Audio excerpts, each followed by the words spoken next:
Hello everyone and welcome back to another video. My name is Juan Londoño and today's topic, what truly separates us from every other photographer, and really what separates us from everyone else.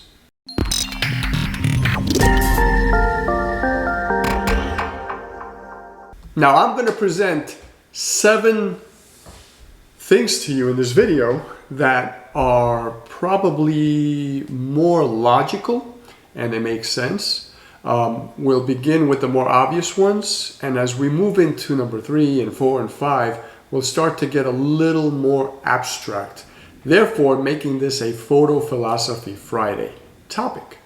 Now by the time we finish the 7, you're probably going to agree all of those make sense, but do they really set us apart from everyone else? So I'm going to include at the very end of this video, it's not really a number 8, but it is a number 8.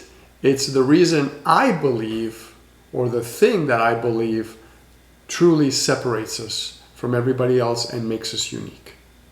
So please stick around. So in a world of egos, the Dunning-Kruger effect, and search that up if you don't know what it is, cell phone photography and the ever-changing camera, what separates us, stands us out from everybody else? The answer is probably more than one thing, but I will argue with you in this video that one thing in particular outweighs all the others, and that's the one I'm going to share with you at the very end, including a poem that I wrote specifically for this video. So starting with number 1, and one of the most obvious, is our equipment. Now some will argue that equipment definitely will separate us, bring us above everybody else, right? Because a photographer that has better equipment, newer equipment, just better performing equipment in general, is going to be better than other photographers. Now this becomes even more true if we're shooting with like a pinhole camera, right?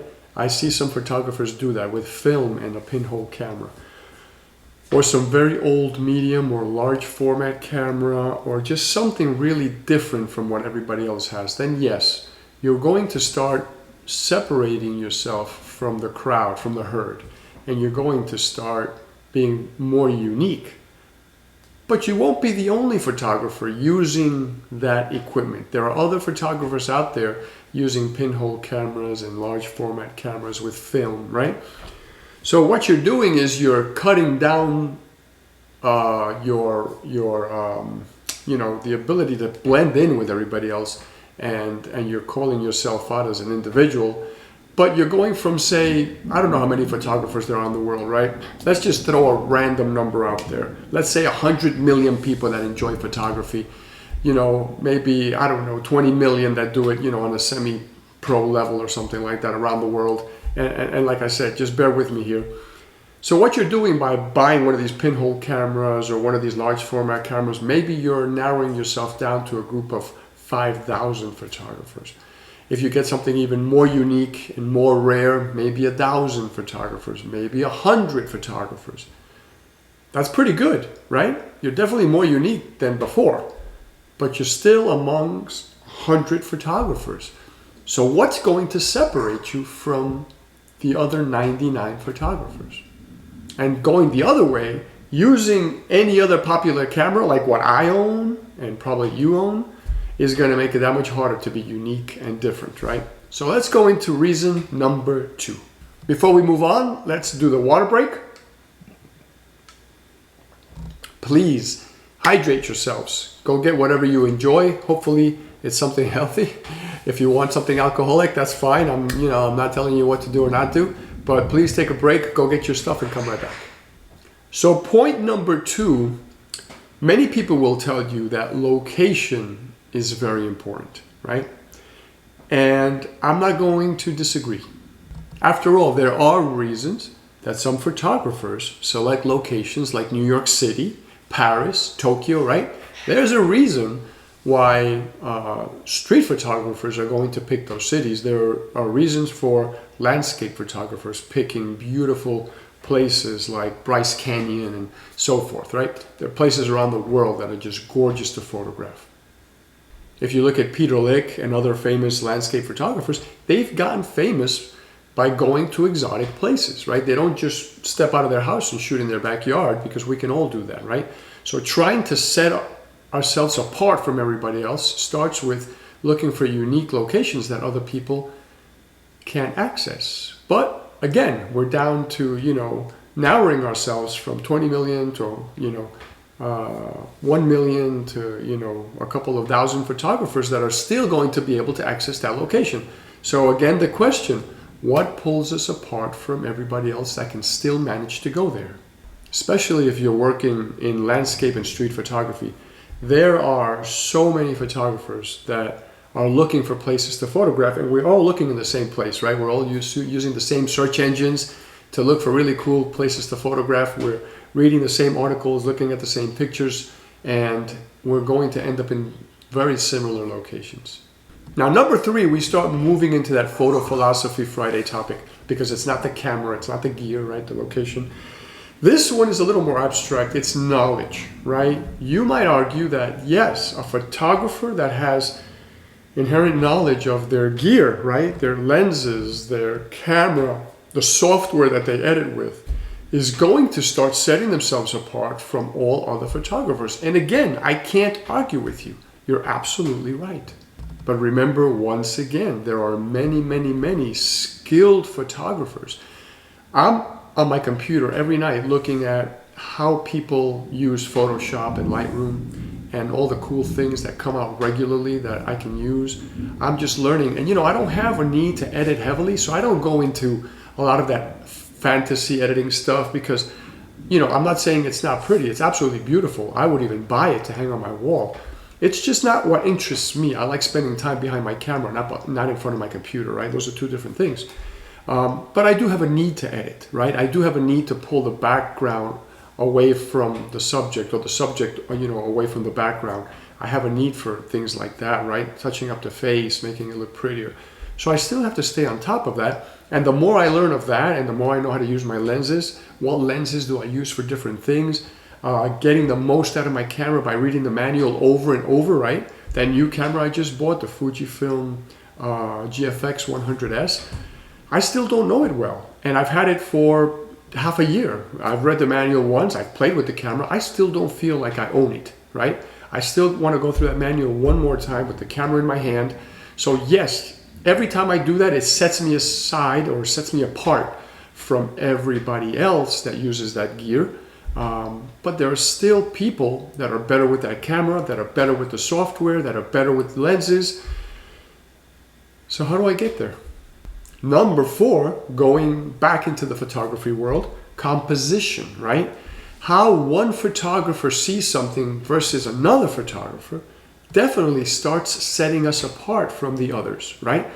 If you and I have a very unique way of seeing things, then it's going to set us apart a little bit from everybody else that has a more common view. If we all take a trip up in the mountains and there are 50 people on that bus, you and I are in that bus, and 48 people go to the same place that everybody goes to take a picture of the mountains, and you and I start heading down the hills and we start shooting through the trees, right? Our pictures are going to look a little different. So we're setting ourselves apart. But what sets me apart from you? For example, if you and I are walking in the city together, as I do with my friends, whether it's here in Atlanta or in New York City or anywhere else, say we're walking and we see a glass building next to a brick building, right? We're both going to have different feelings. That's going to bring out a different feeling. One of us may look at the glass building and just go, oh my goodness, this is beautiful. The other one may look at the brick building and say, oh my gosh, this is such a contrast in this city full of glass, right? Our attention is going to focus on different things, and we're going to want to photograph different things. So that kind of sets us apart, but it's because it's 2 of us. If you put 1,000 people in that location in front of those 2 buildings, I can guarantee you, if you look at everybody's pictures, there are going to be more than 2 or 3 pictures that look alike. So that brings us up to number 5, right? sliding deeper into abstracthood, and yes, I just made that up, it's a word. Look it up, you probably won't find it. Abstracthood, it's kind of like the neighborhood of abstractness, I guess. There is philanthropy, okay? Now, what does that have to do with anything related to photography? Well, people will argue that what a person does for humanity and what we leave behind is what is actually going to set us apart. So we can look at that in two different ways. Maybe our photography is so impactful that it just affects people in a certain way and we leave that image behind, no pun intended, right? But that's what people, there are some iconic photographs out there and we look at them and we never ever will forget them, right? And when we see these photographs, it would be nice if we could relate them to the photographer that took them. That would, but most of the time, unless you research that, you're not going to know. But still, that legacy has been left behind by that photographer. So people will say, what you leave behind really sets you apart from everybody else, and what you do for humanity even more importantly. So I might be a photographer that says, I'm going to donate 10% of everything I make to a worthy cause, right? And that is what's setting me aside from all the other photographers that are not doing that. Yes, this is a little more abstract because this is not something people are seeing, right? Typically, not in pictures anyway, right? You can advertise that on your website and say 10% of all my proceeds are going to go to this particular charity or a group of charities. But it's not going to be at any of your photographs, right? Or any of your paintings if you're a painter, or sculptures if you're a sculptor, right? But I will argue that that starts really going into that was thunder. Wow, that was close. That shook my feet. Okay, let's keep going and hopefully we'll be okay. So as I was saying, I believe that starts bringing us into a little more abstract, into a more abstract realm, but that starts to bring us out from everybody else, pull us apart, and set us aside.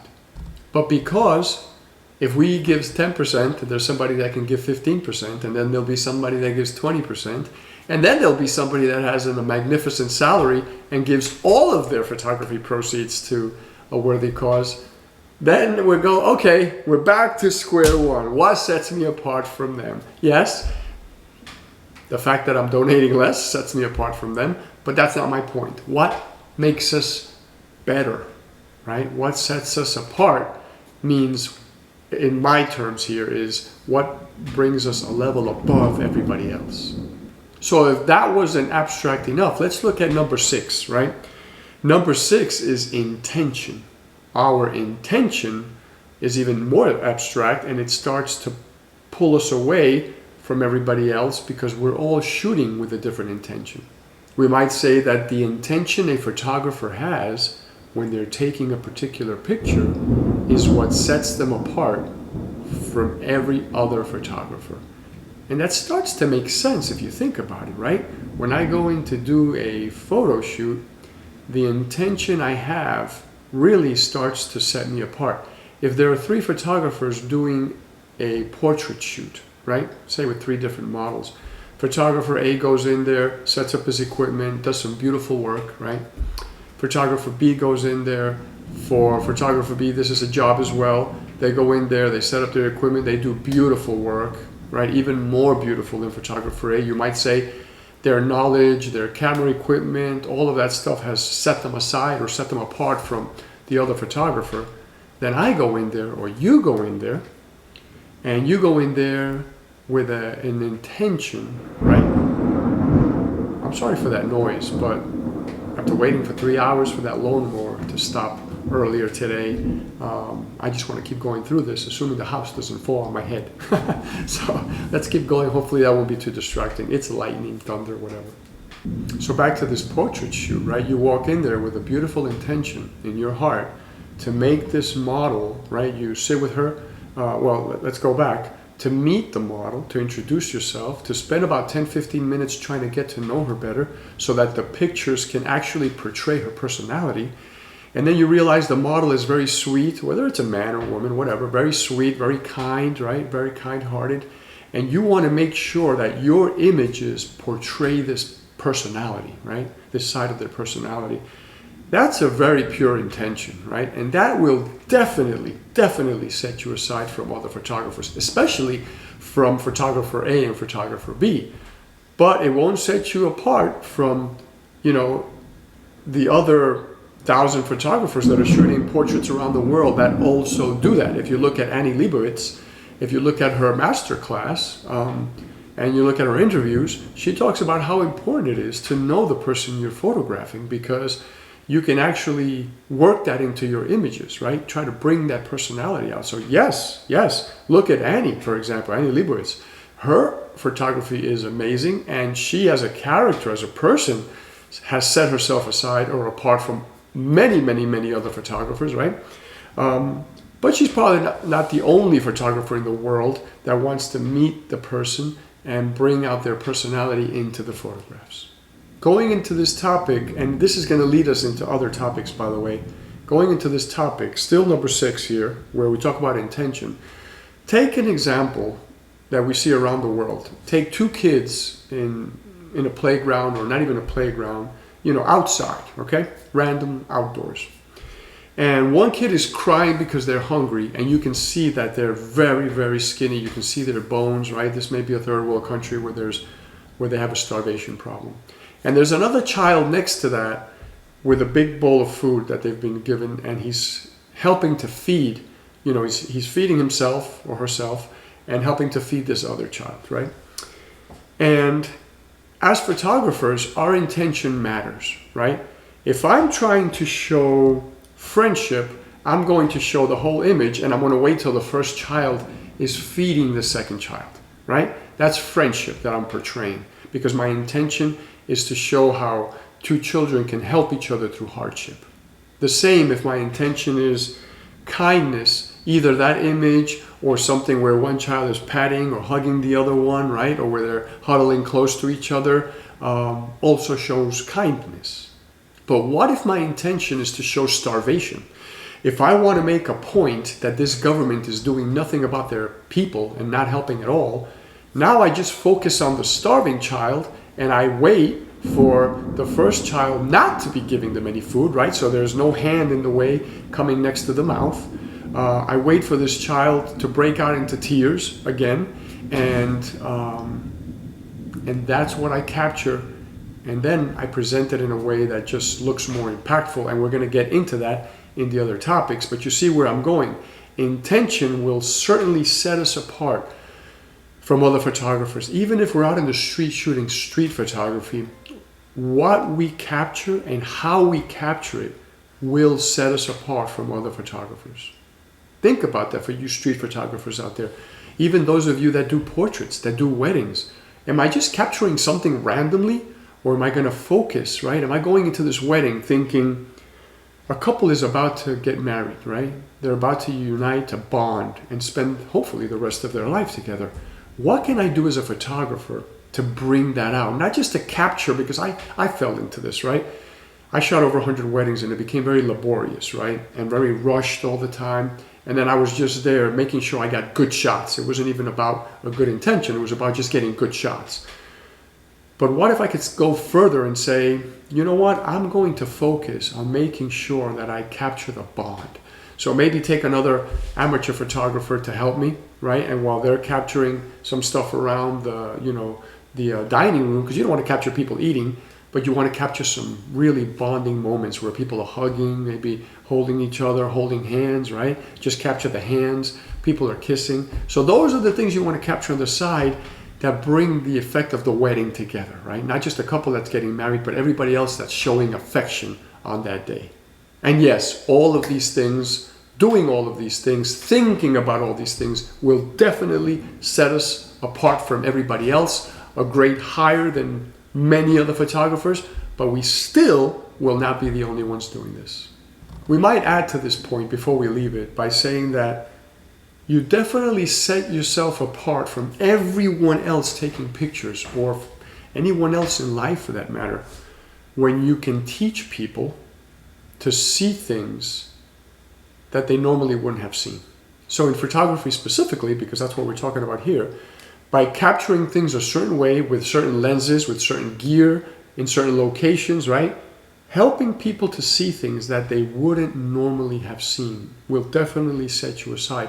I'll go a step beyond that, and say, if you want to set yourself apart even further, then you want to teach people to see things, not so much that they wouldn't have seen, but you want to teach people to see things your way. And another way of saying that might be you will force people to see things your way. So back to the two children, I can force my viewers to see kindness, or I can force them to see greed from a government, right? Holding on to all their money and not sharing with the people, right, in the community. So, and I say forcing because as a viewer, the viewers aren't going to have a choice. They're going to see what I present to them, right? So it's kind of like forcing people to see what I want them to see. So, you set yourself apart from the herd by teaching people to see things that they normally wouldn't have seen, and then you go a step beyond, even by teaching them to see things your way. Now, if your way is a good way and in pure intentions, then that's fantastic. If you're going to deceive people, then that's a whole different ballgame. But guess what? You're still going to be setting yourself apart from everybody else, even though you are deceiving people, because that's what you're doing. You're setting yourself up to be different from everybody because you are now a deceiver. In a sense, photographers have the ability of presenting the truth, or like many people in other areas around the world, including the news, we have a way of bending the truth. And we can do this by omitting certain things that we're seeing, or focusing more, I guess pun intended, on certain things that we're seeing. But I go back to a pure intention, right? As a photographer, please be sure, or I should say, make sure that you know what you're leaving behind, what your legacy is. Do you want it to be a deceitful kind of manipulative, legacy? That's up to you, right? I can't tell you yes or no. But I know for me, I'd like to leave something a little more pure, right? And so we all have to think about that when we're taking these images, especially those of us that are in journalism, right? And we're trying to document wars and certain things. We want to be as transparent and as objective as possible, not subjective. We don't want to guide people to think or feel a certain way if we don't have to. We want to just present what's there. So if we're in a war and those two kids are there feeding each other, we present the entire picture. We don't try to manipulate it. We show the whole picture, and then we let people decide what they're seeing. Are they seeing two children that are hungry because the government didn't help them? Or are they seeing how people help each other during difficult times? And all this is a slight digression because we still haven't reached point number 7. Now we move on to number 7. So let me just say that when I was doing point number 6, we were talking about intention, but I didn't want to jump from that to point number 7 abruptly. So when we were talking about intention, I started talking about indirectly about how a photographer can omit things or include things and start to change the way people feel. Well, that was guiding us to point number 7, which is if you want to set yourself apart from everybody else or every other photographer, specifically, then how you make people feel, right, differently from other photographers is going to make a difference. So if you and I go on location and we take different pictures, and my pictures make people feel one way, your pictures make people feel another way, you and I have set each other apart from ourselves, right? From each other. And if we're in a crowd of people, like I mentioned before, and we're doing things a little different, and people are actually feeling something when they see our pictures, whereas everybody's pictures, for example, I could shoot a picture of a flower, right? And people will look at that flower in a garden and go, okay, it's a pretty flower, right? I could wait for a butterfly to be snacking on that flower, and then that's going to increase the level of feelings that somebody's going to feel. They're going to go, oh my God, that's so cute. A butterfly feeding on a garden, right? There's nature, right, at its best. Then I could take a picture, right? I take that flower, bring it indoors with a backdrop and put lights and bring that butterfly in, right? Contained, and just do a breathtaking portrait of this flower and this butterfly. Now you elevate the feelings even more. Now somebody's going to look at that and go, I've never seen anything that beautiful, right? So every time we do that, we can bring more feelings, right, from our viewers into the whole perspective. We're setting ourselves apart from everybody else, right? I have pictures that I've taken that I don't take to bring up any feelings. I just like taking pictures, and I think it's pretty, right, when I'm photographing, and that's okay. There's nothing wrong with that. But at that point, I'm doing what everybody else is doing, right? And then I have pictures. Some of them are artistic, black and white nudes, for example, and some are not. Some are flowers, some are animals, some are family. But you capture them a certain way, or you wait for that right moment, and it just conjures up so much feeling, right, that people have to stop and look at that for a second and just go, wow, right? So doing that, I will not argue with you. Definitely doing that is going to set you above everyone else who's just taking regular pictures that don't bring up any feelings, right, whatsoever in their viewers. But we're back to the same point that we're always at. So now you're not in the millions, you're in the hundreds of thousands of photographers that are going out there and taking pictures that conjure movement. I can go into a city and capture taxis going up and down the street, or I can focus on the homeless people, and that's going to bring up emotion, right? So keep that in mind, right? What we're doing here is we're taking our viewer, and listen to this is very important because you may want to think about this going forward with your photography. We're taking our viewer and we're teaching them how to take one of our images, right, this is just a blank envelope, but assume it's an image. Instead of just looking at that image and focusing on what they see, now they're focusing on what they feel. When you can do that as a photographer regularly, when you can make people feel something instead of just see something, you've definitely elevated yourself one notch above almost everybody else. Maybe now you're at the top 80 to 90% of all photographers that are just capturing things that are cool, capturing things that are pretty. Now you're capturing things that make people feel. So we're done with the 7 points, some more logical than others, a little more, a few of them are a little more abstract. But can any one of these 7, or can all of these 7 totally and absolutely set you apart and above from every other photographer? My answer is no. Because I can take all of those 7 and I can find another person around the world that does all of those 7 a little better than me. So how do I do that, right? How do I set myself above everybody else? So we've come to that point of the video. I said I would have that 8th point, right? And it has nothing to do, and I wrote these down because I'd have to go back in all my pages to look at the order. It was just easier to keep it all here, right? It's not equipment or knowledge or location or composition or intention or any of the other things, right? Yes, they're all important. The point here is don't neglect any of those, they matter. But here is the 8th point that I feel will set us apart from everyone else. Remember the question before? If I drop 1,000 photographers into the same scene, right? With the same gear, the same lenses, the same equipment, very similar knowledge, maybe a bunch of graduates that just left photography school and got similar grades. If we take a group of people like that, and maybe it's 100 of them, not 1,000, and we put them in the same location, what sets them apart? Well, think about this. You and I go to a beach in February, right? In the winter, right? So it's cold. And we're both going to have different feelings. You may be, let's just assume it's Jones Beach in New York, because I've been there, right? And it's February, so the air is crisp and the sunrise is spectacular that day, right? The clouds are puffy white, the sky's blue, and that sun is coming up and it's giving those heavenly-like rays, and we're both standing there going, my gosh.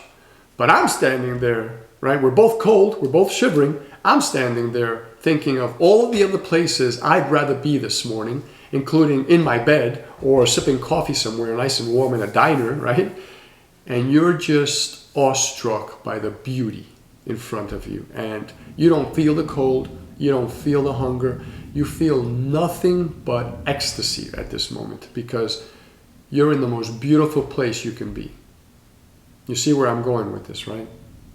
The one thing I contend separates us from every other photographer, separates you from me, is not how we make other people feel and what we make other people see. It's what we feel when we're taking that picture. Can anybody see the difference? To tell you the truth, it doesn't matter. It doesn't matter because, and I'm going to end by adding a little change to that. It doesn't matter because if we want to set ourselves apart from anybody else, it doesn't have to matter to anybody but us. See, this is where it's a Photo Philosophy Friday topic.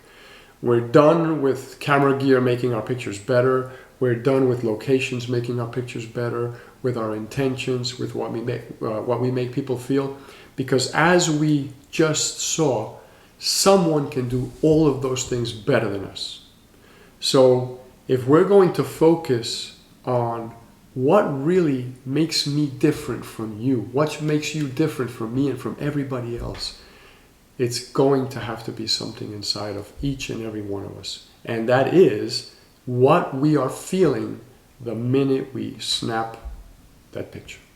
Now, if you and I and another 100 people or 50 people or 48 people, right, 50 of us, like the example I gave before, get off that bus and we go to take this picture, it doesn't matter what any of us are capturing, right? What I'm feeling when I step off that bus and I look at the landscape, only what I'm feeling is going to make me unique from everyone else in that group. And it's going to make my picture unique from everyone else in that group because it's going to slant me to take it in a particular way that nobody else, even if it's an angle, whatever it is, right? But there's another piece to this that's coming next. What we end up doing with those other 7 characteristics we talked about, or tips, yes, they help us step aside or take a step away from everybody else. But really what those 7 steps are doing are narrowing our skills, or I should say our style, right? We're developing a style with those other 7 categories we talked about. By you doing those differently from everybody else, whether it's better or different, you're deciding what your photography style is. So you're going from setting yourself apart from 10 million photographers to 1 billion photographers. And then you do something a little different and you use different gear and different lenses and you go to different locations that not everybody can access. Now you're in 100,000 people. And then you start shooting with different effects on your filters and you're smearing liquids and greases and oils on your filters, and now you're in 1,000. So what you're doing is you're deciding what your style is, and you're becoming a little more independent, breaking yourself from the crowd, but it's not entirely unique. The only thing I contend that is making you unique from everyone else is what you're feeling when you're doing all this, right? The feeling I get when I'm taking a picture of a water drop or smoke and it's a breathtaking picture, I could stay in my basement for 5 hours without coming up for food, air, water, nothing, because I'm so just involved in what I'm doing. That makes me unique. It is how I feel and what I feel the second I press that shutter release that will set me apart from everyone else on the planet. And that's the conclusion, my lovelies. I hope that this stirred some thought. For those of you that stuck around, thank you very much. I promised you a poem, and I am going to deliver that now. So the name of this poem is The Soul of My Camera. And I wrote it on July 31st, 2022. And like I said earlier, it was written specifically for this video. And here it is. My camera sees, but my soul feels. So is this camera a useless tool? What good is it if it cannot catch intentions pure and lessons cruel? But without my camera, my soul is blind, as capturing images becomes an ordeal. Maybe the first line should have read, my camera sees what my soul must feel. Please like down on your left, subscribe on your right, comment below, let me know what you think, please. It means a lot to me. I've gotten some comments lately and I've really loved reading them and responding to them. It connects me to you guys, so please, and share this with anybody you might feel likes it. And I will see you guys in the next video. Stay hydrated. Please take care of yourselves. If you're in a dangerous area, please continue to wear your masks, right? Whatever keeps you healthy so you can keep coming back and we can keep sharing some time together. Love you guys. Till the next time, ciao for now.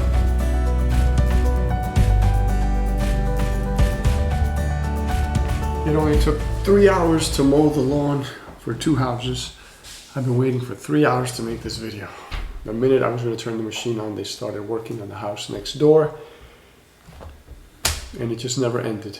The sound of a lawnmower for 3 hours. So here we are.